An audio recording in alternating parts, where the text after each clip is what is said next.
थोड़े को नारा भी नहीं लगता। नाराए तकबीर, अल्लाहु अकबर, तब खत्मे नबुव्वत जिंदाबाद, सहाबा जिंदाबाद, कुरान जिंदाबाद। अल्हम्दुलिल्लाह अल्हम्दुलिल्लाह नहमदुहु व नस्तईनुहु व नस्तगफिरुहु व नु'मिनु बिही व नतवक्कलु अलैहि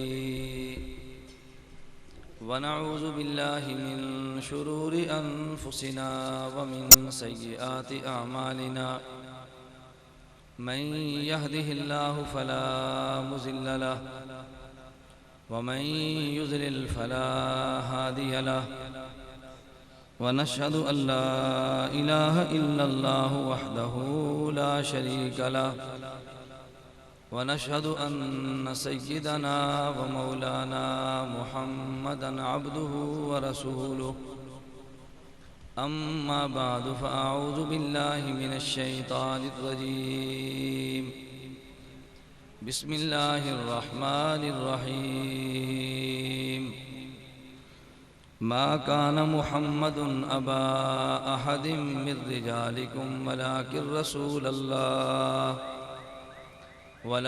रसूलल्लाहि व खातमन नबिय्यीन व कानल्लाहु बिकुल्लि शैइन अलीमा। अन अनस रज़ियल्लाहु तआला अन्हु क़ाल क़ाल अन्नबिय्यु सल्लल्लाहु अलैहि वसल्लम सलासुम मिन अस्लिल ईमान अल कफ़्फ़ु अम्मन क़ाल ला इलाहा इल्लल्लाह ला तुकफ़्फ़िरहु बिज़ंबिन वला तुख़रिजुहु मिनल इस्लामि बिअमल वल जिहादु माज़िम मुज़बासन यल्लाह इला अन युक़ातिल आख़िरु हाज़िहिल उम्मति दज्जाल ला युब्दिलुहु जौरु जाइरिन वला अदलु आदिल वल ईमानु बिल अक़दार। या रब्बि सल्लि व सल्लिम दाइमन अबदा अला हबीबिका खैरिल खल्क़ि कुल्लिहिम हुवल हबीबुल्लज़ी तुरजा शफ़ाअतुहु लिकुल्लि हौलिन मिनल अहवालि मुक़्तहिम। अल्लाहुम्मा सल्लि अला मुहम्मदिन व अला आलि मुहम्मद कमा सल्लैता अला इब्राहीम व अला आलि इब्राहीम इन्नका हमीदुम मजीद। अल्लाहुम्मा बारिक अला मुहम्मदिन व अला आलि मुहम्मद कमा बारकता अला इब्राहीम व अला आलि इब्राहीम इन्नका हमीदुम मजीद। कब यारों को तस्लीम नहीं, कब कोई उदव इनकारी है। कब यारों को तस्लीम नहीं, कब कोई उदव इनकारी है। इस कुए तलब में हमने भी दिल नज़र किया जांवारी है। कुछ अहले सितम कुछ अहले हशम में खाना गिराने आए थे। कुछ अहले सितम कुछ अहले हशम में खाना गिराने आए थे। दहलीज को चूम के छोड़ दिया, देखा कि ये पत्थर भारी है। ज़ख्मों से बदन गुलजार सही, तुम अपनी शिकस्ता तीर गिनो। ज़ख्मों से बदन गुलजार सही, तुम अपनी शिकस्ता तीर गिनो। खुद तरकश वाले कह देंगे ये बाजी किसने हारी है। मेरे निहायत वाजिबुल एहतराम बुज़ुर्गों, मसलक अहल सुन्नत वल जमात से ताल्लुक़ रखने वाले ख़ुशूर नौजवान दोस्तों और भाइयों, हमारी आज की ये कॉन्फ्रेंस महफ़िल हम्द व नात के उन्वान से मुनक़्क़िद की गई है और मौलाना अहमद यार लाहौरी उनकी वालिदा मोहतरमा के इसाले सवाब के लिए अल्लाह रब्बुल इज़्ज़त उनकी मग़फ़िरत फ़रमाए, उनके दर्जात बुलंद फ़रमाए, क़ब्र मुनव्वर फ़रमाए। हम अहल सुन्नत वल जमात सवाब के भी कायल हैं, इसाले सवाब के भी कायल हैं। सवाब और इसाले सवाब में क्या फ़र्क है? मैं एक बात कहता हूँ कि अल्लाह रब्बुल इज़्ज़त ने हमें पैगम्बर वो दिया जो पैगम्बर करीम है। अल्लाह रब्बुल इज़्ज़त ख़ुद भी करीम है। अल्लाह रब्बुल इज़्ज़त ने कुरान करीम में अपनी करीमी का ऐलान किया। खालिक ने पैगम्बर वो दिया जो पैगम्बर भी करीम है। अल्लाह ने करीम पैगम्बर के सदक़े में उम्मत को कई एक नेमतें अता फ़रमाई। उनमें से एक नेमत अता ये की, अल्लाह ने इस उम्मत को उम्र थोड़ी अता कर दी। उम्र थोड़ी करने का नतीजा क्या निकला? गुज़श्ता अम्बिया अलैहिमुस्सलातु वस्सलाम की उम्रें बहुत ज़्यादा, नबी की उम्मत की उम्र बहुत ज़्यादा, लेकिन इस नबी की उम्मत की औसतन उम्र 60-70 साल बनती है। लेकिन अजीब बात यह है, उम्र इसकी कम है, मकाम इसका ज़्यादा है। अमल ये थोड़ा करता है, अजर ज़्यादा पाता है। मैंने कई बार कहा, अजीब बात तो ये है कि चाहिए तो ये था कि इबादत की वजह से अगर मकाम बुलंद होता है, हमारे पैगंबर का फिर अलयासु बिल्लाह मकाम बुलंद न होता। इसलिए अगर मजमुआ इबादत को देखें तो इबादत के एतबार से गुज़श्ता सारे अम्बिया की इबादत को मिलाएं तो ज़्यादा है। अम्बिया के बाद जिन्नात की इबादत को मिलाएं तो बज़ाहिर ज़्यादा है। पैगंबर की उम्मत की इबादत को मिलाएं तो बज़ाहिर ज़्यादा है।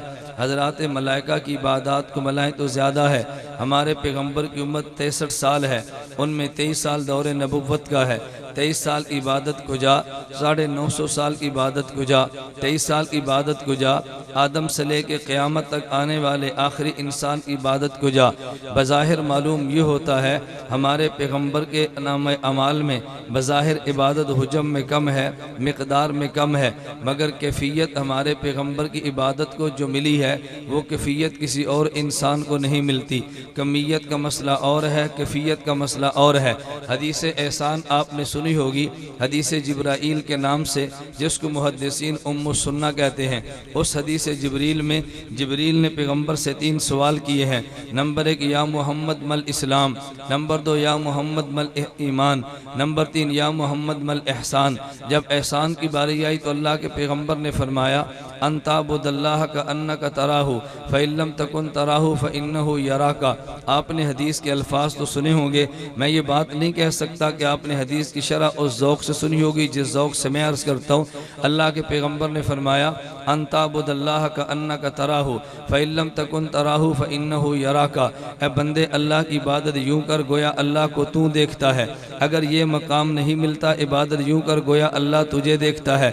अब दोनों में फ़र्क पड़ गया ना। ये तो है ही है, अल्लाह इंसान को देखता है, ये तो हर मोमिन का अकीदा कि अल्लाह देखता है।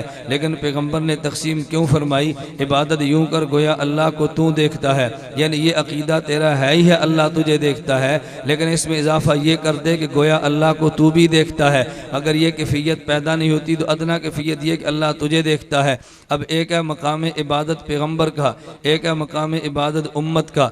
नबी और उम्मत के मकाम इबादत में फ़र्क ये है, पैगंबर इस मकाम पर फ़ायज़ है का अल्लाह, पैगंबर इस मकाम पर फ़ायज़ है अंताबुदल्लाह का अन्ना का तराहू। पैगंबर इबादत करता है का अन्ना का तराहू के मकाम पर फ़ायज़ होके, उम्मती इबादत करता है इस मकाम पर फ़ायज़ नहीं होता। फ़इल्लम तकुन तराहू फ़इन्नहु यराका। गोया पैगंबर इबादत करता है आलम मुशाहदा में मुस्तग़रक़ होके, उम्मती इबादत करता है आलम ग़ैबूबत में ग़र्क़ होके। जो आलम ग़ैबूबत और आलम मुशाहदा में फ़र्क है वो नबी और उम्मती की इबादत में फ़र्क है।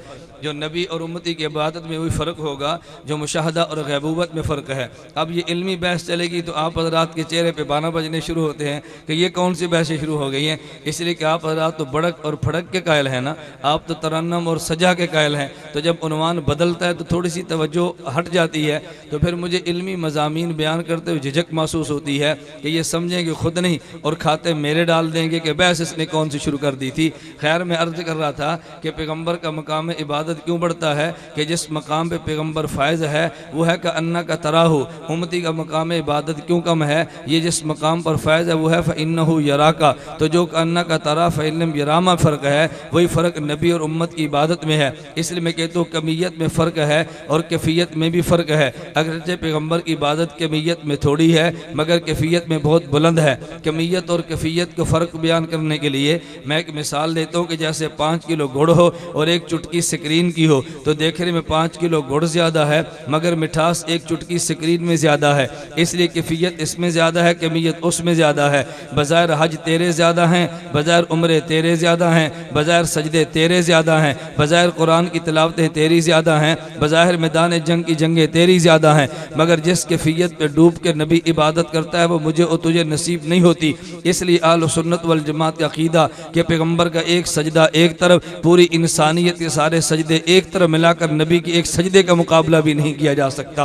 पैगंबर जिस मकाम पे इबादत करता है उस मकाम का मैं और आप तसव्वुर भी नहीं कर सकते। अल्लाह हमें ये बात समझने की तौफीक अता फरमाए। तो आलो सुन्नत वल जमात का अकीदा पैगंबर करीम है। पैगंबर के शान करम की बरकत से अल्लाह ने उम्मत पे इनाम ये किया, उम्र थोड़ी दी है। उम्र थोड़ी का नतीजा क्या निकला कि जब इंसान को उम्र थोड़ी दी, फ़क़ी अबुल्लाह समरकंदी रहमतुल्लाह अलैह तंबीहुल गाफिलीन में तवील हदीस नकल करते हैं। हज़रत मुहद्दिस इमाम अबू नुआइम दलाइलुन नबुव्वा में लंबी हदीस नकल करते हैं कि हज़रत मूसा ने जब अल्लाह से दुआ मांगी थी, या रब्बी इन्नी अजर फिल अलवाह उम्मतन, अल्लाह मैंने तौरात की तख्ती में उम्मत का तस्करा पढ़ा है, वो उम्मत मुझे अता कर दे। उसमें 10 मज़ामीन बयान किए, उनमें एक मज़मून हज़रत मूसा ने यह छेड़ा कि या अल्लाह ये उम्मत आखिर में आएगी, अगर उनमें से कोई एक इंसान गुनाह का इरादा करेगा, इज़ा हम अहदुम बिस्सय्या लम यक्तुब, उसके गुनाह को लिखा नहीं जाएगा। वइज़ा अमिला, जब वो गुनाह कर लेगा तो उसके नामे अमाल में एक गुनाह लिख दिया जाएगा। अल्लाह लेकिन वो उम्मत जब एक नेकी का इरादा करेगी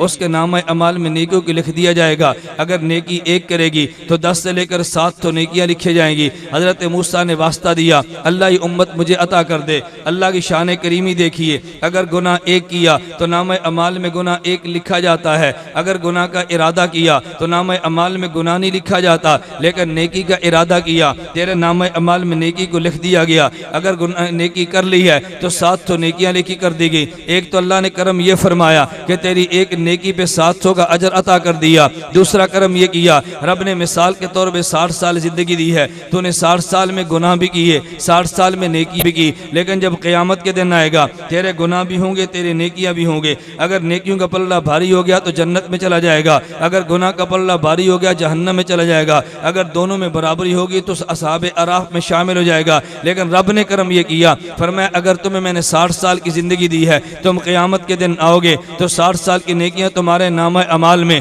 एक नेकी के बदले में 700 नेकियां होंगी। लेकिन एक करम और ये किया कि अगर तुम दुनिया से चले गए, तुम्हारे जलने के बाद अगर कोई कुरान की तिलावत करके तेरे नाम अमाल में डालेगा, रब तुझे वो भी अता कर देगा। अगर नफली इबादत पढ़ के तेरे नाम अमाल में डालेगा, अल्लाह वो भी अता कर देगा। ये रब की शान करम नहीं है? अगर बेटा गाना गाए और कह दे अल्लाह इसका गुनाह मेरे बाप के नाम अमाल में डाल दे, अल्लाह बेटे का गुनाह बाप के नाम अमाल में नहीं डालता। अगर ये बेटा चोरी करे और के नाम अमाल मेरी माँ के डाल दे, इसका गुनाह माँ के नाम अमाल में नहीं डाला जाता। अगर गुनाह किया अल्लाह नाम अमाल में मरने वाले के नहीं डालता, लेकिन अगर नेकी की है तो नाम अमाल में अल्लाह डाल देगा। ये रब का शान करम था ना। अगर अल्लाह तुझे नेकी, अगर अल्लाह शैतान की तरह तुझे उम्र क़यामत तक की दे देता, नतीजा क्या निकला? अगर क़यामत को मौत आती तो नाम अमाल में गुनाह भी होते, नाम अमाल में नेकियां भी होती, तो मुमकिन है गुनाह और नेकियां बराबर हो जाते, असहाबे अराफ में जाता। अगर गुनाह बढ़ जाते जहन्नम में जाता। रब ने करम ये किया कि तुझे जिंदगी 50 साल की दी है, अगर 50 साल में नेकियां करेगा तेरे नाम अमाल में होगा तो दुनिया छोड़ के चला गया, बाद वाले तुझे बख्शेंगे, अल्लाह तेरे नाम अमाल में कुर्बानी लिख देगा, अल्लाह तेरे नाम अमाल में सदका लिख देगा, रब तेरे नाम अमाल में तिलावत लिख देगा, तेरे नाम अमाल में नवाफिल लिख देगा। क़यामत तक नफिल पढ़े जाते रहेंगे, तेरे नाम अमाल में लिखे जाएंगे, नफिल अदा करते चले जाएंगे, नाम अमाल में लिखे चले जाएंगे। नतीजा ये निकलेगा कि जब क़यामत को पैगंबर का उम्मती खड़ा होगा, 50 साल का सवाब भी होगा और क़यामत तक का इसाले सवाब भी होगा। गुनाह कम होंगे, नेकियां ज्यादा होंगी। बता तेरे जहन्नम के जाने के पैगंबर ने दरवाजे बंद नहीं कर दिए। ये इसाले सवाब की वजह से है ना, इसलिए हम तो सवाब भी मानते हैं, इसाले सवाब भी मानते हैं। और जो इसाले सवाब नहीं मानता उस बेचारे का क़यामत को क्या बनेगा, हमें तो ये समझ नहीं आती। हमने सवाब को भी माना, इसाले सवाब को भी माना। कभी लोगों ने अजीब बहस छेड़ दी है। आज के दौर में गैर मुक़ल्लिद ये बहस छेड़ता है, ये गुलाम अहमद परवेज़ ये बहस छेड़ता है, डॉक्टर मसूद उस्मानी ने ये बहस छेड़ी है। कहते हम सवाब के कायल हैं मगर हम इसाले सवाब के कायल नहीं हैं। आयात वो पेश की हैं जिनका आदमी इसाले सवाब से कोई ताल्लुक नहीं है। इन्नमा तुरज़ौना मा कुंतुम तामलून। कभी आयत पे अल्लैसा लिल इंसानि इल्ला मा सआ। मैं इस पे बहस करूंगा अगर वक्त हुआ। मैं कहता हूं लेकिन कुरान को तुझे पढ़ना चाहिए था ना। कुरान इसाले सवाब को बयान करता है या नहीं करता? नंबर 1 आयत पढ़िए। अल्लाह ने फरिश्तों के बारे में कहा, अल्लज़ीना यहमिलून अल अर्श व मन हौला युसब्बिहून बिहम्दि रब्बिहिम व युमिनून बिही व यस्तगफिरून। अल्लाह के फरिश्ते, अल्लाह के अर्श को उठाने वाले फरिश्ते वो मोमिनीन के लिए इस्तिग़फ़ार करते हैं। इस्तिग़फ़ार एक अमल है। अगर फरिश्ते के अमल का फायदा इंसान को नहीं हो सकता, दुआ मांग मांगने का फायदा क्या हुआ? मुमकिन है तू कह दे ये तो फरिश्तों का अमल था। चलिए अल्लाह कुरान में हजरत नूह का तस्करा करता है। हजरत नूह दुआ मांगते हैं, रब्बिग़फिरली, अल्लाह मुझे भी माफ कर दे, वालिदैन को भी माफ कर दे, वाले मन दखल बैती मुमिना, अल्लाह जो मेरे घर में ईमान वाला आया अल्लाह उसको भी माफ कर दे। ये मगफिरत हजरत नूह का दुआ अमल था ना, अगर फायदा नहीं होता था नूह उम्मत के लिए दुआ मांगता क्यों है? मुमकिन है तू ये बात कह दे अरे ये तो नूह की बात है, हमने कलमा मोहम्मद और रसूलुल्लाह का पढ़ा है। चलिए कुरान खोल ले, अल्लाह कुरान में कहते हैं फ़ाफ़ु अन्हुम वस्तग़फिर लहुम, मेरे पैगंबर सहाबा के लिए आप मुझसे माफी की दुआएं मांगे। अगर ये दुआ का अमल नाफे नहीं था अल्लाह पैगंबर को हुक्म क्यों देता है? रब कुरान में ऐलान करता है वलो अन्नहुम इज़्ज़लमू अनफुसहुम जाऊका फस्तग़फिरुल्लाह वस्तग़फर लहुमुर रसूल लवजदुल्लाह तव्वाबर रहीमा। अगर अल्लाह का पैगंबर माफी मांगे अल्लाह इनको माफ कर देता है। तो माफी मांगना पैगंबर का अमल था ना, उम्मत का अमल तो नहीं था, लेकिन उम्मत के खाते में रब ने डाल दिया तो मुमकिन आप कह दो ये तो नबी का अमल था। अरे आम इंसान की बात करो, मैं कहता हूं अल्लाह कुरान में कहता है रब्बना अग़फिर लना, अल्लाह रब्बना अग़फिर ली व लिवालिदैया व लिल मुमिनीना यौम यक़ूमुल हिसाब, अल्लाह क़यामत तक आने वाले इंसान को माफ कर दे। अगर तेरी माफी, ये तेरे मग़फ़िरत की दुआ माफी अगर ये नाफे नहीं था रब ने तुझे हुक्म क्यों दिया? मुमकिन आप कह दें अरे ये तो बात वालों के लिए था, लेकिन जो पहले गुजर चुके उनके लिए भी तो आयत पेश करनी चाहिए। अल्लाह कुरान में कहते हैं लोगों, अल्लाह ने ईमान वालों की सिफत का तस्करा करते हुए रब ने कुरान में कहा अहले ईमान का खासा ये है जब ये अल्लाह से दुआएं मांगते हैं तो रब को ये भी कहते हैं अल्लाह तो उनको भी माफ कर दे, अल्लज़ीना सबक़ूना बिल ईमान, जो हमसे पहले गुजर चुके। मालूम हुआ अगर मैयत के लिए दुआ मांगे तब भी नाफे है, अगर बाद में आने वाले के लिए दुआ मांगे तब भी नाफे है, अगर जिंदा के लिए मांगे तब भी माफे है, अगर तुम मुर्दा के लिए मांगे तब भी माफे है। मैं इससे बड़ी बात कहता हूँ जब मैयत के तुम जनाजा पढ़ते हो तो जनाजे पे दुआ नहीं मांगते अल्लाहुम्मा अग़फिर लिहय्यिना, अल्लाहुम्मा अग़फिर लिहय्यिना व मय्यितना। अगर तेरे जनाजे का, तेरे अमल का मैयत को फायदा नहीं था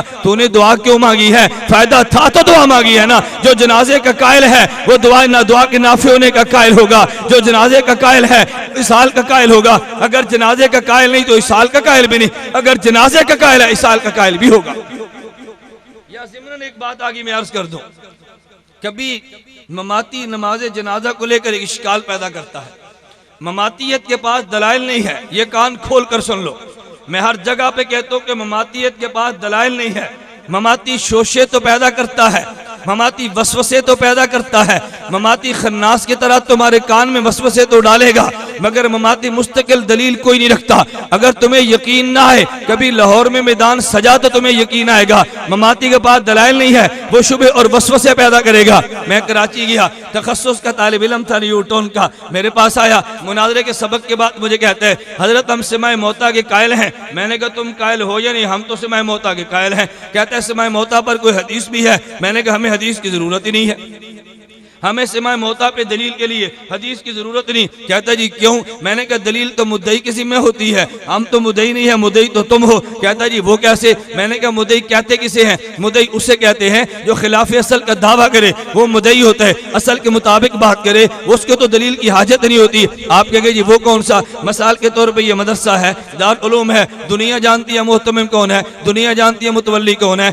अब अगर बयान के बाद मैं बैठ जाऊँ डेरा लगाकर ये मदरसा मेरा है तो लोग कहेंगे तू दलील ले तेरा कैसे है? इश्तिहार पर मुहतमिम तो फलां का नाम लिखा था, चंदा तो फलां मांगता रहा, फलां ये काम कई साल से कर रहा था, तूने दावा कैसे कर दिया? तो जो खिलाफ असल का दावा करे दलील वो पेश करता है ना। मैंने उस मामाती से कहा, मैंने कहा मैं तुमसे एक सवाल करता हूँ, क्या तुम मैयत के लिए अजाब कब्र के कायल हो? कहता जी हम कायल हैं। मैंने कहा अजाब का माना गया है, तुम ज़ेहन नशीन कर लो। मामाती जब कहना मैं अजाब कब्र का कायल हूँ तुम उससे सवाल करना तुम अजाब व सवाबिक मैयत के कायल हो? कहता जी मैं कायल हूँ। उससे पूछो अजाब का माना गया है। अब ये लाला चुप होगा, तुझे अजाब का माना नहीं बताएगा। अगर अजाब का माना बताएगा तो फंस जाएगा, अजाब का माना नहीं बताएगा। जैसे ममातियत से मुनाजरा होना तो तुम बात करोगे तो ममाती कहता है जी मौत का माना ये है। उससे पूछो फिर हयात का माना क्या है? ममाती मौत का माना करेगा, ममाती हयात का माना नहीं करेगा। हयात का माना करते ममाती को मौत आती है इसलिए वो मौत का माना करते हैं मगर हयात का माना नहीं करेगा। तुम्हें यकीन नहीं आएगा, कभी आजमा के देख लो। कहता जी मौत का माना क्या है? रूह जिस्म से निकल जाए। तो फिर हयात का माना क्या होगा? रूह जिस्म में दाखिल हो जाए ना। अगर मौत का माना होगा कि रूह का जिस्म से ताल्लुक न हो तो हयात का माना क्या होगा? रूह का जिस्म से ताल्लुक होना, लेकिन इसलिए हयात का माना बयान नहीं करेगा। क्यों अल्लाह कुरान में शुहदा को अहया कहता है, वो रूह का ताल्लुक नहीं मानता। अगर हयात का माना ताल्लुक मानेगा तो शहीद का ताल्लुक भी मानना पड़ेगा। अगर हयात का माना जिस्म के अंदर रूह को मानना है तो शहीद के लिए कायल होना पड़ेगा। इसलिए हयात का माना कभी नहीं करता मगर मौत का माना करेगा। मैं तुम्हें ये छोटी छोटी बहसें समझा रहा हूँ, अल्लाह करे दिमाग में बात बैठ जाए। उससे पूछो अजाब का माना क्या है, अजाब का माना नहीं करता। मैंने तखस्सुस के तालिब इल्म से कहा, मैंने कहा अजाब का माना तुझे नहीं आता। साहिब जमल ने अजाब का माना किया है। साहिब जमल कहते हैं अजाब कहते हैं इलामुल हय्य अला सबीलिल हवान, जिंदा आदमी को दुख देना जलील करने के लिए। कभी तुम तकलीफ देते हो मगर जिल्लत मकसूद नहीं होता। जब दो बिछड़े दोस्त अरसे के बाद मिलते हैं तो दोनों जफ्फा डाल के मिलते हैं और दबाकर मिलते हैं। कोई दर्द भी होती है मगर उसको अजाब कोई नहीं कहता। लोग जानते हैं भी मोहब्बत में दो मिल रहे हैं ना, आप घर में जाएंगे अपने बेटे को ले, आप बेटे के रुखसार पे दंदी मारेंगे, कोई नहीं कहता भाई तुमने जुल्म किया। हर आदमी समझता बेटे से प्यार करता है, इसको जुल्म नहीं कहते। जुल्म अजाब इसको कोई नहीं कहता। अजाब का माना यह था कि तुम अजाब का माना क्या था कि जिंदा को तकलीफ दो, लेकिन तकलीफ भी जिंदा को दो और जलील करने के लिए दिए जाए। मैं एक बात इल्मी तौर पे कहता हूँ, आप नशीन फरमा लो, मुसलमान अगर नाफरमान हुआ ये क़यामत के बाद जहन्नम में जाएगा। अल्लाह न करे काफिर भी जहन्नम में जाएगा, लेकिन काफिर जो जहन्नम में जाएगा वो अजाब के लिए जाएगा। मुसलमान जो जहन्नम के लिए जाएगा अजाब के लिए नहीं जाएगा। मुसलमान जहन्नम में तस्कीर के लिए जाएगा, काफिर जहन्नम में जाएगा तो मकसद और होगा, मुसलमान जाएगा तो और होगा। ये ताकीक मेरी नहीं है, अल्लामा शबीर अहमद उस्मानी रहमहुल्लाह ताला ने तफसीर उस्मानी में अजाब मुहीन के तहत तफसीलन बहस की है। काफिर अगर जहन्नम में जाते अजाब के लिए जाते, अगर मोमिन जहन्नम में जाएगा अजाब नहीं तस्किये के लिए। तस्किये का माना क्या हुआ, हरा पाक करना चाहता है।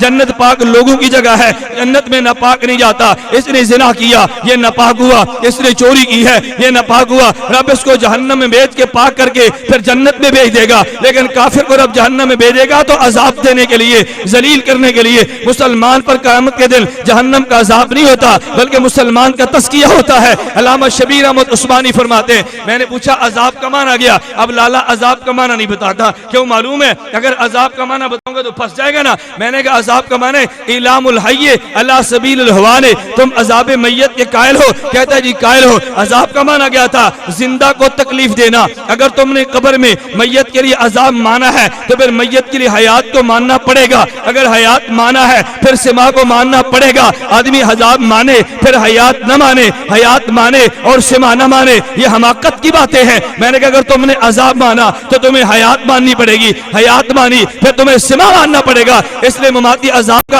हयात का इनकार करते ताकि सिमा साबित न हो। ये सिमा तो हयात के लवाज़िमात में से है ना। मैं छोटी सी मिसाल देता हूँ, अगर सूरज निकल आए और आदमी ये बात कह दे सूरज निकला है तो ये बात कहने की जरूरत है कि धूप भी चढ़ी है। जब कह दिए सूरज निकला है ये बताने की जरूरत है। अरे यहाँ पर गर्मी और तपश भी है। जो आदमी कहते हैं सूरज निकला है मगर रोशनी मौजूद नहीं है, दलील वो देगा। जो कहते हैं सूरज मौजूद है मगर गर्मी नहीं है, दलील वो देगा। तब सूरज के लवाज़िमात में से है, रोशनी सूरज के लवाज़िमात में से है। जो सूरज के चढ़ने का कायल होगा वो रोशनी का कायल भी होगा। अगर मैयत के अजाब का कायल है फिर हयात का भी कायल है, फिर सिमा का भी कायल है। अगर हयात मानता है सिमा नहीं मानता तो दलील ममाती की जिम्मे है, दलील मेरे और तेरे जिम्मे।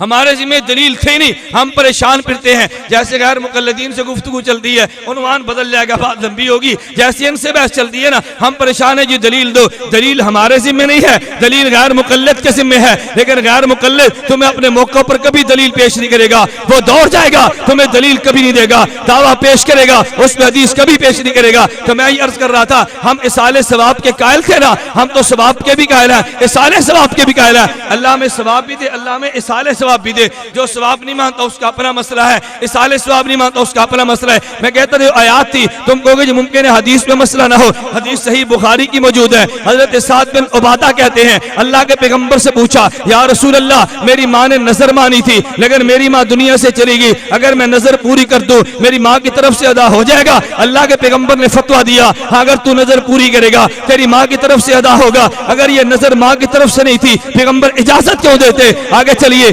हदीस मुबारक में मौजूद है। साहबी रसूल आकर पूछते हैं, या रसूल अल्लाह, मेरे बाप ने आस बिन वाइल कहते, मेरे बाप ने वसीयत की थी मेरे तरफ से 100 ऊंट सदका कर देना। अल्लाह के पैगंबर, मेरे भाई हिशाम ने 50 ऊंट अता कर दिए, लेकिन मैंने 50 देने बाकी थे। मैंने सोचा नबी से पूछ लूं। आप फरमाए, मैं अपने बाप की तरफ से 50 ऊंट अदा कर दूं। हजूर ने फरमाया, लौ काना मुस्लिमा, अगर तेरा वालिद मुस्लिम होता, अगर तेरा वालिद मुस्लिम होता, फातक तुम भी, तो उसकी तरफ से गुलाम आजाद करते, फातक तुम अन हो व तसद्दक तुम भी व हजज तुम अन हो, तुम उसकी तरफ से हज करते, उसकी तरफ से गुलाम आजाद करते, लबलहु ज़ालिक, अल्लाह उसको अता कर देता। लेकिन मुसलमान जो नहीं था, इसलिए तुम्हें कोई फायदा नहीं। मालूम हुआ, अगर मरने वाला मुसलमान हो इसाले सवाब होता है, लेकिन मरने वाला मुसलमान हो तो इसाले सवाब नहीं होता। आपको ये तो नजर का मसला था, वसीयत का मसला था। अरे वसीयत और नजर के मसले को छोड़ दे। अबू हुरैरा रज़ी अल्लाह अन्हु फरमाते हैं, अल्लाह के पैगंबर की खिदमत में सहाबी आया, कहा या रसूल अल्लाह, इन्ना अबी माता वलम यूसे, मेरा बाप दुनिया से चला गया, मेरे वालिद ने वसीयत नहीं की, हल युकफ्फर अनहु औ तसद्दक़तु बिही, अगर मैं सदका कर दूं मेरे वालिद को मिल जाएगा। अल्लाह के पैगंबर फरमाया, नअम, अगर सदका तू करेगा तेरे वालिद को मिल जाएगा। मैं कहता हूं कुरान की आयत कहती है इसाले सवाब होता है, पैगंबर की रिवायत कहती है इसाले सवाब होते। जो इसाले सवाब नहीं मानता वो पैगंबर के कुरान को भी नहीं मानता। नाम आले कुरान होगा मगर कुरान को नहीं मानता, नाम आले हदीस होगा मगर हदीस को नहीं मानता। आले कुरान रख के अगर कुरान के खिलाफ आवाज उठेगी, इस फितने का कला कमा जो बंदियत जरूर करेगी। अगर आले हदीस लग के हदीस के खिलाफ ये तुम आवाज उठाओगे, जो बंदी बेटे तुम्हारे दरवाजे बंद कर देंगे, तुम्हारे कदमों को रोक देंगे। इस फितने से उम्मत को आगाह किया जाएगा। मैंने इसलिए कहा तुमने गलत किया, तुमने धोखा दिया। मेरे एक नौजवान ने, गुज़श्ता साल की बात है, मुझे कहने लगा मौलाना आप ये बताओ इसाले सवाब पर कोई दलील भी है? मैंने कहा यार दलील तो बड़ी वाज़ेह है। कहता है दलील कौन सी? मैंने कहा अम्मी आयशा कहती है रज़ी अल्लाह तआला अन्हा, नबी पाक ने हुक्म दिया एक दुम्बा लेकर आओ। हम दुम्बा लेकर आए। हजूर ने फरमाया दुम्बा वो लाना, वो दुम्बा वो लाना कि जिसकी आंखें स्याह हो, हमने वही दुम्बा लाया। फरमाया पेट स्याह हो, हमने दुम्बा वही लाया। फरमाया जिसके पांव स्याह हो, हम दुम्बा वही लाए। नबी पाक जब उसको ज़बह करने लगे, हजूर इन्नहु बिस्मिल्लाह मिन मुहम्मदिल मिन आले मुहम्मदिल मिन उम्मत मुहम्मदिल। हजूर ने कहा अल्लाह ये दुम्बा ज़बह कर दो, इसका अजर पैगंबर को भी देना, आले मोहम्मद को भी देना, उम्मत मोहम्मद को भी देना। अगर इसाले सवाब नहीं था, पैगंबर ये सदका क्यों करता है उम्मत मोहम्मद के लिए? वो गैर मुकल्लिद मुझे कहने लगा। मैं कहता हूं गैर मुकल्लिद होगा, इसमें अकल नहीं होगी। अगर अकल होगा गैर मुकल्लिद कभी नहीं होगा। मुझे फोन करने लगा, हजरत तुमने कुर्बानी की, तुमने गोश्त ज़बह करने का इसाले सवाब तो पेश किए, कुरान का आयत भी पेश कर सकती हो। मैंने कहा अच्छा मैं बेटा तुझसे पूछता हूँ, तो मुझे ये बता एक आयत पढ़ने का सवाब ज्यादा है या दुम्बा ज़बह करने का सवाब ज्यादा है? मुझे कहते रही आयत की पढ़ने का। मैंने कहा तू का मकल, तुझे रियाजी भी नहीं आती, तुझे हिसाब भी नहीं आता, दीन तुझे कहां पे आता? अगर तुझे रियाजी आती तो कभी ये बात ना कहता एक आयत पढ़ने का अजर ज्यादा है। आप हैरान हो गए वो कैसे? मैंने कहा देखो कुरान करीम में अलिफ लाम मीम आयत है ना, एक आयत में 3 हर्फ है, एक हर्फ के बदले में 10 नेकियां, तो अलिफ लाम मीम पे कितनी नेकियां मिलेंगी? 30 नेकियां मिल जाएंगी ना। अच्छा और दुम्बे में अल्लाह के पैगंबर ने फरमाया बेकुल इशारतिन हसना, हर बाल के बदले में नेकी है। तुम दुम्बे के बाल गिनो ना, कोई बाल गिन सकता है? दुम्बे के गोश्त के बदले में नेकियां कोई गिन सकता है? अरे दुम्बे के खुरों के बदले में नेकियां कोई गिन सकता है? तुम दुम्बे को एक तरफ रख लो, कुरान की आयत के बदले में तुझे 30 नेकियां मिलेगी और एक दुम्बे के बदले में तुझे करोड़ों नेकियां मिलेगी। अगर 1 करोड़ नेकी का अल्लाह सवाब दे सकता है तो 30 नेकियों का रब सवाब नहीं दे सकता? मुझे कहते नहीं आपने दुम्बा पेश किया, आपने तो आयत पेश नहीं की। मैंने कहा अच्छा मैं तुझसे पूछता हूँ, ये ऐसा ही है कि जैसे मुझसे किसी आदमी ने 10,000 रुपया लेना था, मैंने कहा यार तुम 1 लाख ले लो। महीने बाद फिर आया, मुझे कहते जी मौलाना 10,000 दो। मैंने कहा यार मैं तुझे 1 लाख नहीं दिया। कहते जी 1 लाख दिया, 10,000 तो नहीं ना दिए। और मैंने कहा तेरी मत मारेगी, तूने 10 मांगा मैंने 1 लाख दिया। अगर 1 करोड़ का अजर रब देता है, ये बात तुम्हें समझ नहीं आती तो तुम 30 नेकियों के मुतालबे करते हो। इसलिए हमने कहा हम अहले सुन्नत वल जमात सवाब के भी कायल हैं, इसाले सवाब के भी, हम सवाब के भी कायल हैं, इसाले सवाब के भी कायल हैं। हम मैयत के लिए बहुत सारी चीजों के कायल हैं। मैयत अच्छा मैं कह बात दरमियान में शायद आपके ज़हन में ना हो, बात बदलना जाए। मैंने ज़िमनन कहा था कि जनाजे के मौके पर माती वसवसा डालते हैं। वसवसा से कौन था? अब अल्लाह का कुरान कहता है शहीद, बोलिए ना, कुरान कहता है शहीद, ममाती नहीं मानता होगा। शेखुल कुरान कुरान की बात नहीं मानेगा, होगा शेखो तफसीर मगर कुरान की बात नहीं मानेगा, तो कहेगा शेखो तफसीर मगर कुरान की बात मानने के लिए तैयार नहीं होगा। कुरान कहते जिंदा, कहते कुरान कहते जिंदा, हम तो जिंदा नहीं ना मानते, हमने तो नहीं माना। कुरान ने कह दिया तो फिर क्या हुआ, नबी ने कह दिया फिर क्या हुआ, हम तो नहीं ना मानते। ये बिल्कुल ऐसे ही है जैसे कोई आदमी 3 तलाक अपनी बीवी को दे देना, अल्लाह कह देगा 3 है, पैगंबर कह देगा 3 है, सहाबा कह देंगे 3 है, गैर मुकल्लद कहते नहीं, रब कह दे 3 है, मैं नहीं मानता, पैगंबर कह दे 3 है, मैं नहीं मानता, अरे सहाबा कह दे 3 है, मैं नहीं मानता। मैंने कहा गैर मुकल्लद जो हुआ ना, ये मुतक्का लेकर बैठे, जैसे बड़ी अजीब बात है। मौलाना जुल्फ़िकार नक्शबंदी ने अपने खुतबात में बड़ी अजीब बात लिखी है, कहते इजमा का सबसे पहला मुनकिर ये शैतान था। जब रब ने जन्नत में हुक्म दिया ना, उसजुदू ले आदम, मेरे आदम को सजदा करो, फसजदू, सारे मलाइका सजदे में गिर गए। मलाइका का इजमा था आदम को सजदा करना चाहिए, इल्ला इबलीस ये खड़ा हो गया, कहता है मैं नहीं मानता। इजमा का मुनकिर सबसे पहले ये शैतान था। आज के दौर में इजमा का मुनकिर गैर मुकल्लिद है। मैं इसको शैतान तो नहीं कहता, अलबत्ता खन्नास जरूर कहता हूँ। जो फर्क शैतान और खन्नास में है वही फर्क गैर मुकल्लिद और इबलीस के अंदर है। मैं कहता हूँ तुम्हें ताज्जुब होगा, हम कहते हैं हमने शैतान की कमर भी रब ने चाहा तो तोड़नी है, हमने खन्नास की कमर भी तोड़नी है। मैं अक्सर अहबाब से कहता हूँ, तलबा से भी कहता हूँ, अगर तुम दौरा हदीस के अंदर हो ना, तुम 2 नियतें कर लो। बात नियत ये कर ले, हम तबलीगी जमात में 1 साल लगाएंगे, तबलीगी जमात वाले कहते हैं इससे शैतान की कमर टूटेगी। मैंने कहा कुछ नियत ये कर लो, हम मौलाना के पास 1 साल तखस्सुस मुनाज़रा पढ़ेंगे, इससे खन्नास की कमर टूटेगी इंशाअल्लाह सुम्मा इंशाअल्लाह। तुम नियत करके तो देखो, अगर 1 साल जमात में जाने से शैतान की कमर टूटती है ना, तो मेरे पास आने से खन्नास की कमर टूटती है। अगर शैतान और खन्नास में थोड़ा सा और फर्क समझना चाहो, मैं थोड़ा सा फर्क करता हूँ। ये दुनिया का असूल ये है, एक होगा हेडक्वार्टर और एक होगा बोस्टर। हेडक्वार्टर बोस्टर में क्या फर्क है? कंपनियां हेडक्वार्टर में नशरियात को फैलाने के लिए हेडक्वार्टर मशीनियां फिट करती हैं, वो नशरियात को फैलाती हैं, लेकिन एक जगह आती है उसके आगे नशरियात जाम हो जाती है। मसलन कभी आप पहाड़ी इलाके में गए, इधर आवाज हो रही है, हेलो हेलो हो रही है, कहते हैं भी आवाज नहीं आ रही। भाई आवाज क्यों नहीं आती? कहते हैं मेरे भारत के सिग्नल नहीं आते। क्यों भाई? इसलिए उसके हेडक्वार्टर की पहुंच उस जगह तक थी, आगे वो काम नहीं करती थी। अब उस कंपनी ने क्या किया, मरकज की नशरियात को मजीद आगे फैलाने के लिए उनने पोस्टर लगा दिए ताकि आवाज आगे फैला दे। एक इब्लीस है जिसका तख्त समुंदर के ऊपर लगा हुआ है, वो हेडक्वार्टर है, वो आवाज पहुंचाते। लेकिन जब मस्जिद से जान आती है ना, अल्लाह अकबर अल्लाह अकबर, पैगंबर ने फरमाया वो हवा खारिज करता हुआ दौड़ता है, उस हेडक्वार्टर की आवाज मस्जिद के अंदर नहीं जाती। अंदर आवाज पहुंचाने के लिए इब्लीस ने पोस्टर लगाए हैं। उस पोस्टर को मोहम्मद हुसैन बटालवी कहते हैं, उस पोस्टर को नजीर हुसैन देलवी कहते हैं, उस पोस्टर को नवाब सिद्दीक हसन कहते हैं। आज की जबान में उस पोस्टर का नाम मुबश्शिर रबानी है,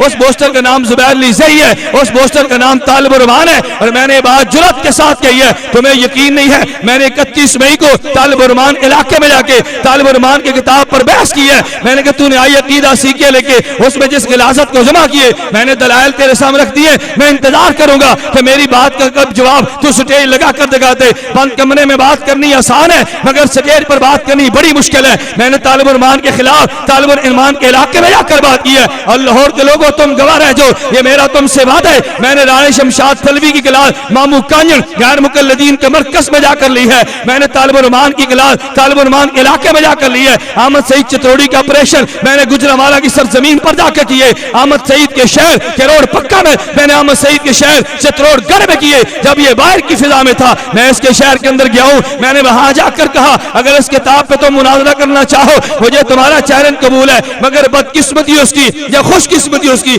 आज वो जेल में पड़े। बदकिस्मती अगर इसी हालत में मर गया तो बदकिस्मत है, अगर जेल की बरकत से तौबा कर गया तो बड़ी खुशकिस्मती है। आपको सीढ़ियां यहाँ पर मिल जाएंगी। मैंने तफसीलन 2 घंटे का ऑपरेशन इसका कर दिए, लेकिन दजल की हद देखो ना, मैं उसका ऑपरेशन करता चला।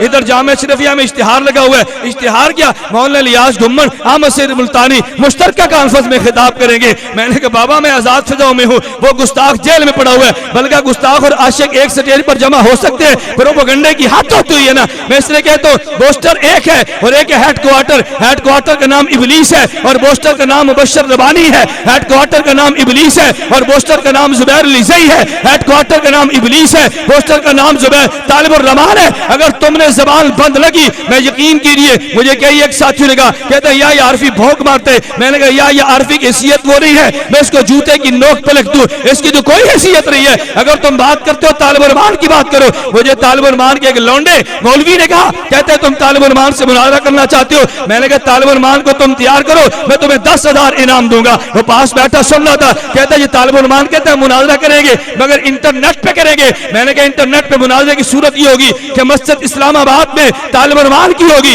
मेरी और तेरी गुफ्तगू होगी, इस गुफ्तगू को बराह रास्त इंटरनेट पे नशर किया जाएगा। कहता है नहीं, तुम सरगोदे अपने मस्जिद में बैठो, तालिब उलमान अपनी मस्जिद में बैठे। मैंने कहा भाई ये कौन सा मुनाजरा है? मैं आज भी कहता हूँ अगर कोई गैर मुकल्लिद मेरी गुफ्तगू यहाँ पे सुन रहा हो, मैं वो चाहिए उसको मेरी गुफ्तगू मुबश्शिर रब्बानी तक पहुंचाए। मेरा मुनासरा मुबश्शिर रब्बानी से उसकी किताबों भी होगा। मैं तेरा दजल और तेरा किज़ब तेरी किताबों साबित न कर सका तो जो सजा चोर की वो सजा तो मेरी रख दो। तालिब उलमान मुनासरा तय करे, मैं तेरा दजल तेरी किताबों से बयान करूंगा। जुबैर लिज़ई कबूल करे, मैं तेरा दजल तेरी किताब से बयान करूंगा। जुबैर लिज़ई रिसाला अल हदीस मानामा लिखते, हर रिसाले में अकाबिर उलमा देवबंद पे झूठ बयान करता, अकासीब देवबंद, अकासीब देवबंद। मैंने काफिले हक में कई एक किस्तों में अकासीब गैर मुकल्लिदीन के नाम से 10 झूठ हर किस्त में जुबैर लिज़ई के बयान किए। बिहम्दिल्लाह ताला तो मेरी जबान पे यकीन न करो, जुबैर लिज़ई का रिसाला अल हदीस देखो, मैंने उसकी जबान गुम कर दी है, मैंने उसके कलम का रुख बदल दिए। जुबैर लिज़ई को मैं कहता हूँ तू जुर्रत कर मेरे काफिर के खिलाफ अल हदीस पे लिखता जा, फिर जवाब भी सुन।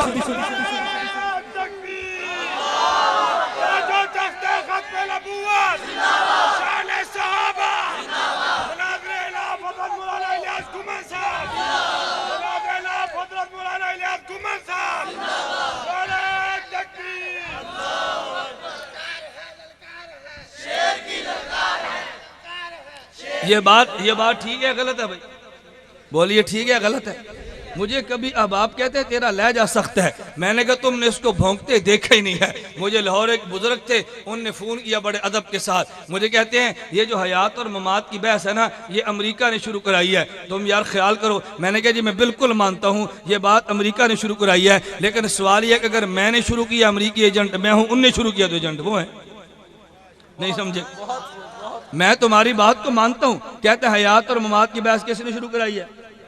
बोलिए ना किसने कराई है? मैंने कहा जी मैं मानता हूँ, मैं तो बुजुर्गों का अदब करता हूँ, मैं आपकी बात मान लेता हूँ। सवाल ये है अगर उलमा देवबंद का अकीदा हयात था और बहस इन्होंने शुरू किया एजेंट, उनको कह दो। अगर अकीदा ममात था बहस मैंने छड़ी एजेंट, मुझे कह दो। फैसला तो आपको करना चाहिए ना। मुझे फिर कहते हैं नहीं तू तो हमारा छोटा है ना, हमारा बेटा, तुझे हम समझा सकते हैं। मैंने कहा जी मैं समझने के लिए तैयार हूँ, उसका तरीका ये है, मैं बुजुर्गों का उनका नाम नहीं लेता। मैंने कहा तुम्हारे लाहौर में काजी यूसुफ अनवर रहता है, इस काजी यूनुस को बुला लो, अपने मदरसे में तुम बुला लो, हम दोनों को बिठाकर हम दोनों बात करते हैं। मैं तुम्हें सालिस मानता हूँ। कहते हमने मुनाजरा नहीं कराना। मैंने कहा मुनाजरा करो, हम दोनों का मुज़ाकरा करा लो। मुज़ाकरा तो कराया जा सकता है ना भाई, लेकिन अगर मुज़ाकरे के लिए भी तैयार ना हो। और अजीब बात यह है जो बात मैं कहना चाहता था अब ममातियत ने ज़बान से शुरू की है। तुम्हारे इल्म में है शुहदा, ये लाल शुहदा मस्जिद, ये माल रोड पे इजलास हुआ इशाअत तौहीद का, उसमें मौलवी हकानी ने, खलील हकानी साहब ने बयान दिए, नवाए वक्त बयान मौजूद है। कहते हैं निजात की बुनियाद देवबंदियत पर नहीं है, कुरान हदीस पर है।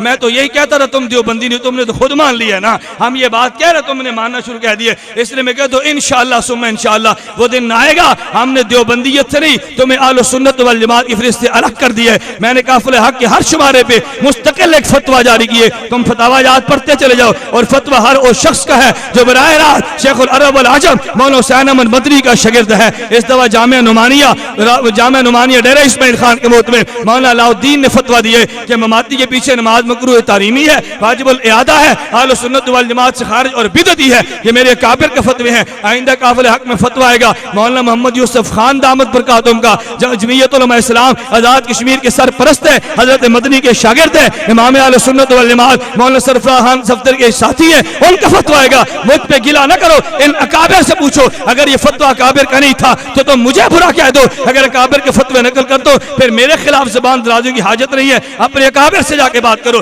खैर मैं अर्ज कर रहा था कि हमने इस बात को इंशाअल्लाह सुम्मा इंशाअल्लाह ये पानी और दूध अलग करना चाहिए कि नहीं भाई? अलग करना चाहिए ना। तुम देवबंदियों को गालियां भी दो, देवबंदी बन के जियो, कम अज कम हमारी गैरत इसको गवारा नहीं करती। अल्लाह में समझने की तौफीक अता फरमाए। खैर मैं अर्ज कर रहा था वो ममाती कहते कि जब तुम जनाजे की दुआ पढ़ते हो क्या कहते? अल्लाहुम्मा मग़फ़िर ले, बोलिए अल्लाहुम्मा मग़फ़िर ले। आगे कहते सामने शहीद पड़ा और ये गर्दान कोट पढ़ रहे अताउल्लाह बंदियालवी, अताउल्लाह बंदियालवी। मैं आपसे कहता हूँ वो यहां पर बैठा हो उसको कह दो मैं तो मुंतजर हूं भाई, तुम इनको तैयार तो करो ना। मैंने कही एक बार कहा भाई तैयार करो, लेकिन कोई शख्स इनको तैयार करने के लिए तैयार नहीं होता, या ये तैयार होने के लिए तैयार नहीं होते। खैर मैं कहता हूँ गर्दान पड़ रहा है, कहते हैं जनाजा शहीद का पड़ा है, तुम क्या शहीद जिंदा है, फिर तुम दुआ मांगते हो अल्लाहुम्मा अग़फ़िर ले हय्यना व हय्यना, जिंदा है ना, अंदाजा करो, बस वसा डालना है। कहता है जब शहीद जिंदा है तो दुआ क्या मांग, अल्लाहुम्मा अग़फ़िर ले हय्यना। कहते हैं जिंदा फिर हय्यना कौन है, तो मैयतना क्यों कहते हो। कहते हैं मैयतना कहने इस बात की दलील है कि ये मुर्दा है, अगर जिंदा होता अल्लाहुम्मा अग़फ़िर ले हय्यना व हय्यना कहते। मैंने कहा अच्छा अगर तेरी दलील को मान लिया जाए ना, सामने पड़ा हुआ है, सामने पड़ी है औरत, तुम कहते हो वज़करना, सामने लाश किसकी है, और हम क्या कह रहे हैं, सामने पड़ा है मर्द, हम क्या कह रहे हैं उनसाना। मैंने कहा अगर सामने औरत है कौन, अल्लाहुम्मा अग़फ़िर ले हय्यना व मय्यतना व शाहिदना व गाइबना व उनसाना कहो ना। सामने औरत जो पड़ी है उनसाना कह दो ना, सामने मर्द पड़े फिर ज़करना कह दो ना, तो जो जवाब तुम्हारा होगा वही जवाब मेरा होगा, दो ना जवाब। मैंने कहा तुमसे जवाब बिहम्दिल्लाह ताला नहीं बन सकेगा। मैं तुम्हें कहता हूँ याद रख लो, अगर सामने कभी शहीद होगा, कभी गैर शहीद होगा, कभी मुज़क्कर होगा, कभी मुज़क्कर नहीं बल्कि मुअन्नस होगी, रब ने दोनों के लिए जुमले अता कर दिए। अगर सामने शहीद हो अल्लाहुम्मा अग़फ़िर ले हय्यना, और हय्यना की बरकत से मय्यतना, अगर सामने गैर शहीद है तो फिर मय्यतना इसकी बरकत से हय्यना, अगर सामने मुज़क्कर है वज़करना इसकी बरकत से उनसाना, अगर सामने मुअन्नस है उनसाना और इसकी बरकत से ज़करना। हमने दोनों को मान लिया, एक मौजूद होगा एक मौजूद नहीं होगा, हम तो दोनों के कायल हैं। लेकिन जो तुमने बहस चढ़ी है तुम जवाब दो, जो हमने बहस चढ़ी हम जवाब देंगे। मैं एक दरमियान यहाँ पर भी कह दूं, मुमकिन है यहाँ पर भी हो, मौलाना का अच्छा खासा मसला पेश आया, हो सकता है तुम्हें भी पेश आए। मुझे एक साथी ने कहा वो जी हदीस में आता है कि जब तुम जनाजे की नमाज पढ़ते हो ना तो तुम जनाजे के बाद दुआ नहीं मांगते। मैंने कहा अजीब बात है, एक लड़ाई गैर मुक़ल्लिदों से शुरू हो गई, एक लड़ाई आले बिदअत बरेलवी शुरू हो गई। गैर मुक़ल्लिद ये बिदअती नंबर 1 है और बरेलवी बिदअती नंबर 2 है, एक लड़ाई उससे और एक लड़ाई इससे। आपको यार ये कैसे कि तुमने उसको नंबर 1 कह दिया और इसको नंबर 2 कह दिया। मैंने कहा तुम नहीं जानते, नंबर 1 उसे कहते हैं जो साबित शुदा सुन्नत का इनकार कर दे, और नंबर 2 उसे कहते हैं जो गैर साबित शुदा मसले को दीन मान ले। एक इल्हाद और एक बिदअत है, गैर मुक़ल्लिद मुल्हिद है और बरेलवी बिदअती है, और मुल्हिद नंबर 1 दुश्मन दीन का होता है, बिदअती नंबर 2 दुश्मन दीन का होता है। लेकिन हमने फर्क जो नहीं किया, मैं कहता हूं बात समझना, इधर मैयत पे जनाजे की नमाज आई है ना, दो किस्म के आदमी आगे, एक आया गैर मुक़ल्लिद, वो फौरन कहने लगा, कहता अगर तुम जनाजे की नमाज पढ़ती हो, मैं सियालकोट में था, चंद एक उलमा बैठे थे, अचानक में पहुंचा, बड़े खुश हुए, कहता है मौलाना बहुत अच्छा हो तुम आगे, हम एक मसले पर परेशान थे। मैंने कहा परेशानी किस बात की, कहता है कल यहाँ पे जनाजा था, गैर मुक़ल्लिद नमाज जनाजा पढ़ाने लगा, तो जनाज से पहले बयान किया, कहता है दोस्तों भाइयों आज हम जनाजा सुन्नत के मुताबिक पढ़ेंगे। अच्छा भाई सुन्नत कौन सी है, फातिहा ऊंची आवाज से पढ़ेंगे। अच्छा दलील सुनो, दलील देने लगा, कहते हैं फातिहा भी नमाज है और नमाज ये जनाजा नमाज है और नमाज बगैर फातिहा के नहीं होती, लिहाजा नमाज जनाजा बगैर फातिहा के नहीं होती। मैंने कहा ये कुरान की आयत तूने पेश की है, ये पैगंबर की हदीस पेश की है या कयास पेश की है। तुम तो कहते थे कयास करना इबलीस का काम है, आज तुमने इबलीस के एजेंट बन के कयास करना शुरू कर दिया। तुम्हें तो कयास नहीं करना चाहिए था, तुम तो हदीस पैगंबर पेश करते कि नमाज जनाजा बगैर फातिहा की नहीं होती। मैंने कहा उसने जो कयास पेश किया तुम उसकी गर्दन पकड़ कर कहते नहीं भाई तुम हदीस पेश करो, कुरान की आयत पेश करो जो तुम्हारा मौक़िफ़ है। मैंने उलमा से कहा फौरन इस पे सवाल करो, आप भी से नशीन कर लो। कहते जनाजा ये नमाज है, नमाज बगैर फातिहा के नहीं होती, तो जनाजा बगैर फातिहा के नहीं होगा। मैंने कहा अच्छा नमाज जनाजा नमाज है और नमाज बगैर किरात के नहीं होती, फातिहा बगैर किरात के नहीं है। नमाज जनाजा नमाज है, नमाज बगैर रुकू के नहीं है, नमाज जनाजा बगैर रुकू के नहीं होगी। नमाज जनाजा नमाज है और नमाज बगैर सजदे के नहीं है, नमाज जनाजा बगैर सजदे के नहीं है। नमाज जनाजा नमाज है और नमाज बगैर तशहुद के नहीं है, नमाज जनाजा बगैर तशहुद के नहीं है। मानो ना, कहता है नमाज है मगर रुकू नहीं है, नमाज है मगर सजदा नहीं है, नमाज है मगर तशहुद नहीं है। मैंने कहा नमाज है मगर फातिहा भी नहीं है। तुमने इतनी बातें छोड़ दी हैं तो तुम फिर भी अहले हदीस हो, और हमने एक बात छोड़ दी, तुम्हें हमें कैसे मुशरिक कह दिया। तो जो दलील तुम्हारी थी मैंने तुम्हारी दलील लेकर बात की है ना, तो जो जवाब तुम दोगे वही जवाब हम देंगे। अब तुम जवाब की तैयारी करो, अब उससे कोई जवाब नहीं बन पड़ता। तो मैंने कहा वो एक तरफ हुआ, एक और आ गया। यह मसूदुद्दीन उस्मानी का मानना था, इसी लाहौर की बात है, मैं मैयत के बारे से बात कर रहा हूँ। एक आ गया मुझे कहता है जी सवाल करने हैं। मैंने कहा जी बड़े शौक से करो, लेकिन जिस शौक से सवाल करोगे ना तुमने उसी शौक से फिर जवाब भी सुनने हैं। कहता नहीं मेरा एक सवाल है। मैंने कहा करो। करो, सवाल सुनो। मुझे कहते जी मौलाना ये इस कब्र में, इसी कब्र में मैयत को अज़ाब और सवाब होता है? मैंने कहा बिल्कुल होता है। कहता आप इस पे कुरान की आयत पेश कर सकते हो? एक बात दे नशीन कर लो, पैसे पहले मुखातब का असूल तोड़ो, पहले सामे का असूल तोड़ो, असूल तोड़ने के बाद अपने दलाइल पेश करो। मैंने कहा तेरा क्या ख्याल है? कहते जिस कब्र में अज़ाब और सवाब होता है। मैंने कहा जी बिल्कुल होता है। कहता तुम कुरान की आयत पेश कर सकते हो? मैंने कहा अच्छा मैं आयत बाद में पेश करूंगा, मैं पहले जनाब से 2-4 सवाल करता हूँ। कहता जी कौन सा? मैंने कहा जब इंसान मर जाता है तो मरने के बाद तुम क्या करते हो? कहता जी हम गुस्ल देते हैं। मैंने कहा फिर क्या करते हो? कहता जी कफन देते हैं। मैंने कहा फिर क्या करते हो? कहते इसके बाद जनाजे की नमाज पढ़ते हैं। मैंने कहा फिर क्या करते हो? कहता जी दफन करते हैं। मैंने कहा दफन के बाद क्या करते हो? कहता दुआ मांगते हैं। मैंने कहा फिर क्या कहते हो? कहता जी घर आ जाते हैं। मैंने कहा बहुत अच्छा। तुमने कहा जब इंसान मर गया, हमने मरने के बाद इसको गुस्ल दिया, कुरान की आयत पढ़ो, अल्लाह कुरान में कहते हैं मैयत को गुस्ल देना चाहिए। तुमने कहा गुस्ल के बाद कफन देते हैं, कुरान की आयत पढ़ो, अल्लाह कुरान में कहते हैं मैयत को कफन देना चाहिए। तुमने कहा कफन के बाद जनाजे की नमाज पढ़ते हैं, कुरान की आयत पढ़ो, रब ने कुरान में कहा मैयत पे जनाजा पढ़ो। तुमने कब्र में दफन कर दिया, अल्लाह कुरान में कहता है मैयत को दफन कर दो। तुमने दफन के बाद दुआ मांगी है, अल्लाह कुरान में कहता है दुआ मांगो। ये तुमने जो 5 काम किए तो क्यों किए? फौरन चुप होकर खिसियानी बिल्ली की तरह कहता है, कहते हैं हम 5 बार इसलिए मानते हैं कि हदीस में आता है। मैंने कहा जिस हदीस में 5 है उसी हदीस में 6ठी बात भी है।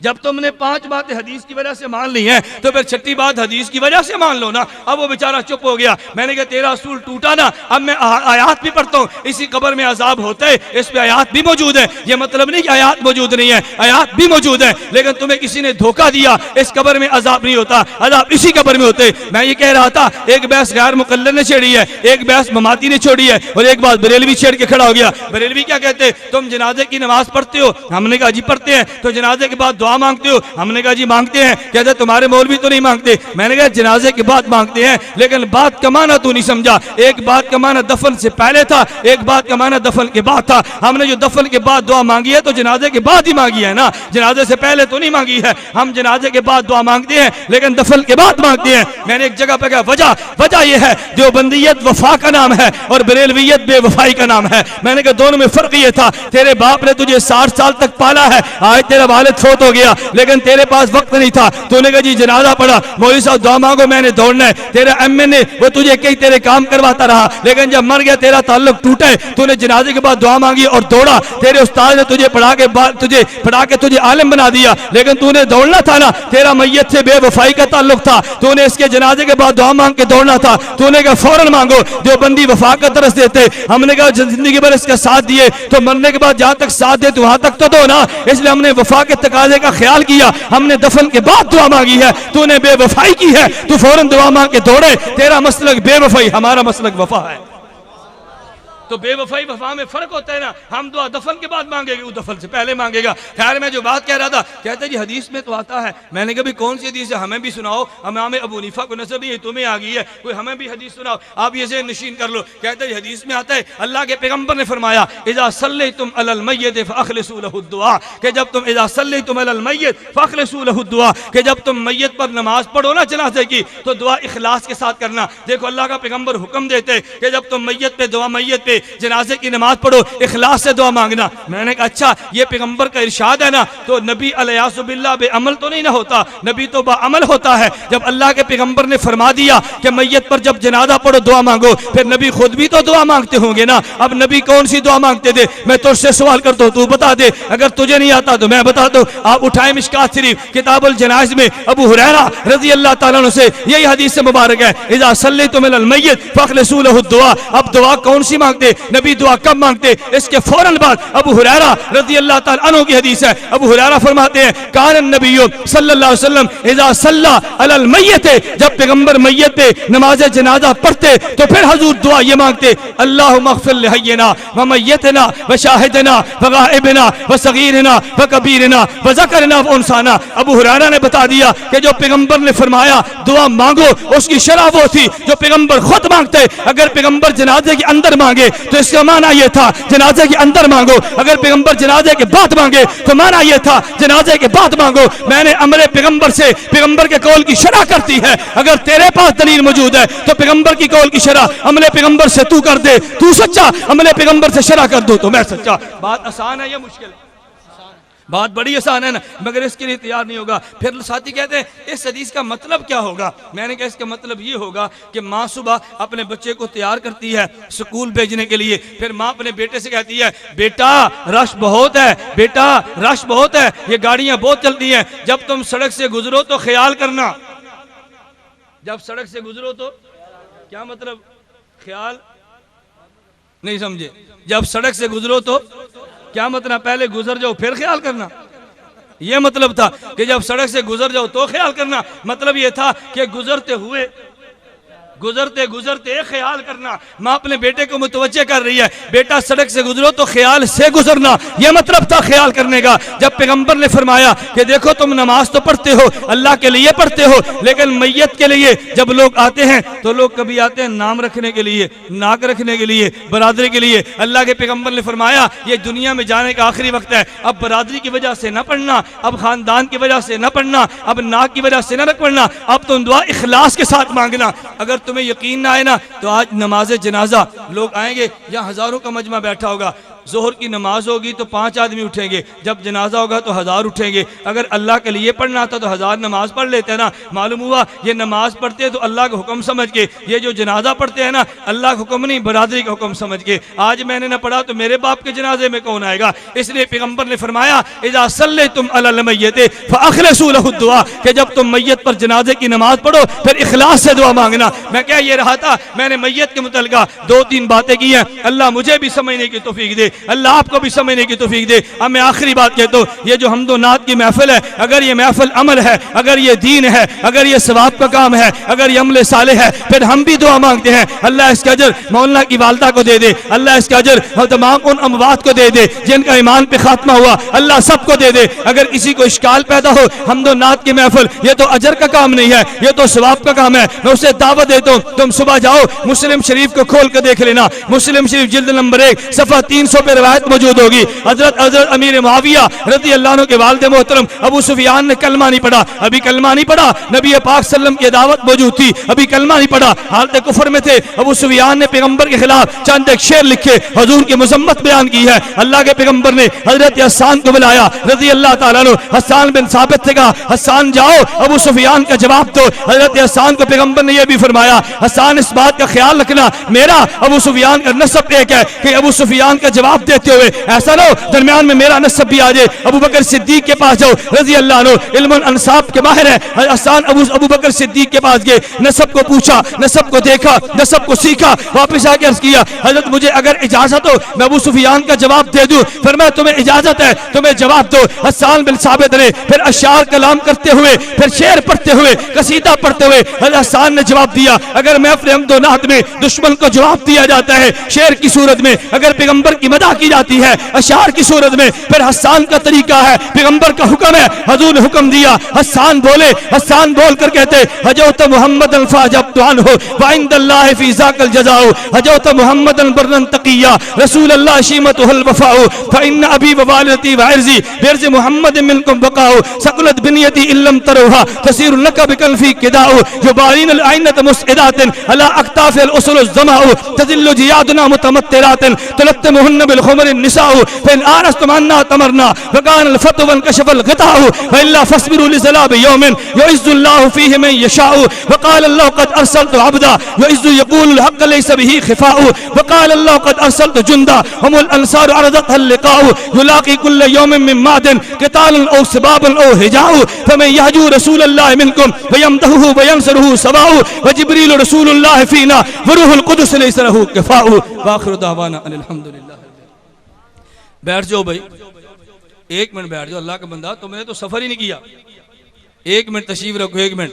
मैंने आपसे कहा ना मेरी आदत नहीं बयान करना, मैं फजर की नमाज के बाद सरगोदा से चलाऊँ, सरगोदा से फैसलाबाद, वहाँ से साईवाल उलूम शरिया, वहाँ से जामिया रशीदिया, वहाँ से चीचावतनी, वहाँ से आरिफ वाला, वहाँ से पाकपतन, और पाकपतन से 11:30 चलूँ आज आपके सामने बैठूँ। थकना तो मुझे चाहिए, थके आप बैठे हैं और मैं बेहम्दुलिल्लाह ताला अब भी ताज़ा दम हूँ। अगर मुझे किसी अल्लाह फजल फरमाए कहीं टक्कर लग जाए तो फिर आदमी का खून और बढ़ जाता है। मैंने इसलिए गर्ज किया अल्लाह आपको मिशन की दर्द अता फरमा दे, अल्लाह देवबंदियत के मसलक से मोहब्बत अता फरमा दे। गैर मुक़ल्लिदीन ने आज के जलसे को नाकाम बनाने की पूरी कोशिश की है। मुझे भी लाहौर से फ़ोन आया, मुझे भी, मैं अभी साहिवाल नहीं पहुंचा था तो फ़ोन आया, मौलाना कहाँ पर हो? मैंने कहा पाकपतन से निकल रहा हो। कहा वहाँ तो तूफ़ान और सैलाब आ गया है, खैमे उखड़ गए हैं और वहाँ पर स्पीकर टूट गए हैं, जलसा ख़त्म हो गया। मैंने कहा जलसा टूटे या ख़त्म हो, मैंने वहाँ पर जाना, जलसा हो जाना मैंने आना है। जहाँ तक मैं जा सका जाऊँगा, वहाँ पहुँच कर फ़ोन कर दूँगा मौलाना लाहौरी साहब इससे आगे हमारी गाड़ी नहीं जाती, जब तक जा सके जाएंगे। फ़ोन मुझे भी आया है, लेकिन मैंने अपने सफ़र को छोड़ा नहीं है। मैं आपसे भी कहता हूँ अफवाहें फुड़ाना गैर मुक़ल्लिदीन का काम है। आखिर इबलीस का पोस्टर जो हुआ नहीं समझे, इबलीस का उसका काम है ना यार। जहाँ तक इबलीस की नशरियात नहीं आती तो उसने जाना है अपना काम करना है। ये स्पीकर देकर शैतान दौड़ता है, लेकिन इसने तो अपना काम करना था। इसलिए हम शैतान से परेशान भी नहीं है और खन्नास से परेशान भी नहीं है। अल्लाह ने चाहा शैतान की कमर भी तोड़ेंगे, खन्नास की कमर भी तोड़ेंगे। अल्लाह ने चाहा तो बोस्टर को बर्बाद करें, हेड क्वार्टर को भी तोड़ेंगे और बोस्टर को भी, ये सब बर्बाद होगी इंशाअल्लाह। कहते हैं कुरान मुक़द्दस और बुखारी मुहद्दस पर, देखिए इस पर तफसीली तफसीर का वक्त नहीं है। आमद मसीह चित्रोड़ी ने किताब लिखी है कुरान मुक़द्दस और बुखारी मुहद्दस, उसमें गिलाज़त की हद कर दी है। मैं सिर्फ एक बात अर्ज़ करता हूँ, हज़रत उम्मुल मोमिनीन अम्मी आयशा रज़ी अल्लाह ताला अन्हा के हवाले से इमाम बुखारी का मौक़िफ़ ये है और पूरा अहले सुन्नत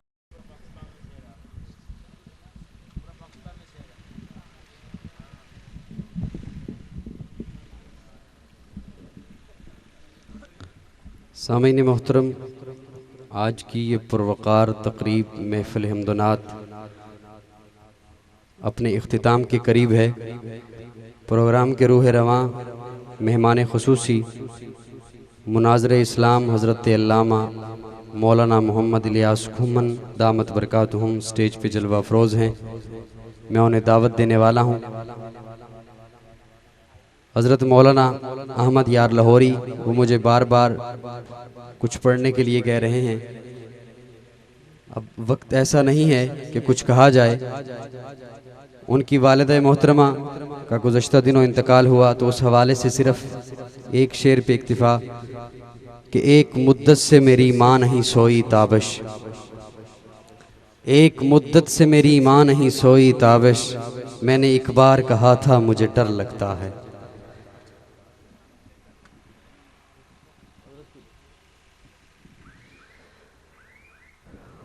शान अम्मी आयशा सिद्दीक़ा वाला कसीदा, उसका बहुत ज़्यादा कहा गया है, सिर्फ उसकी एक रुबाई और फिर उसके बाद हज़रत मौलाना घुम्मन दामत बरकातुहुम वो माइक पर तशरीफ़ लाएंगे।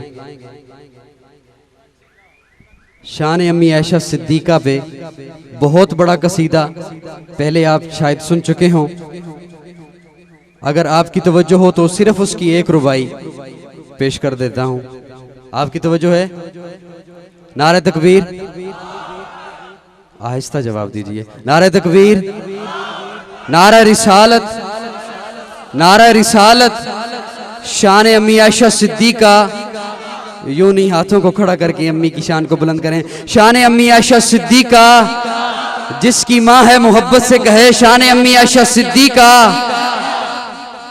उसी के नक्शे कदम की बरकत ने माहो अंजुम को नूर बख्शा, उसी के नक्शे कदम की बरकत ने माहो अंजुम को नूर बख्शा, उसी के दर के तला में जाने आदमी को शऊर बख्शा, उसी की खातिर तो हक ने सहरा को जलवा कोहे तूर बख्शा, जो उसकी हुर्मत पे कट गया है खुदा ने उसको जरूर बख्शा, जो उसकी हुर्मत पे कट गया है, जो कट गया है खुदा ने उसको जरूर बख्शा।